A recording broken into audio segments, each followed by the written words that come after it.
بالعاجل وبالفيديو: شجار كبير بين لاعبي المنتخب المغربي يهز المغاربة. وتصريح حكيم زياش يفاجئ الجميع. اهتزت وغضبت الجماهير المغربية قبل قليل بخبر الشجار الذي وقع بين لاعبي المنتخب المغربي بين زياش وعبد الرزاق حمد الله.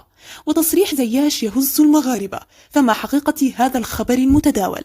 وكانت قد راجت العديد من الأخبار مؤخرا عن الخلاف العميق بين اللاعبين حكيم زياش وعبد الرزاق حمد الله. وأكدت بعض المصادر أن السبب الحقيقي الذي كان وراء إبعاد اللاعبين عبد الرزاق حمد الله وحكيم زياش عن المنتخب المغربي هو خلافاتهم مع بعضهم، وليس المدري وحيد خليل زيتش أو فوزي لقجع رئيس الجامعة المغربية لكرة القدم كما يعتقد البعض. وكان زياش قد لمح في أحد منشوراته على حسابه في الانستغرام إلى خلافه مع أحد اللاعبين الذي لم يذكر اسمه، بالإضافة إلى التباعد الذي نلاحظه بين زياش وعبد الرزاق في كل اللقاءات بينهم.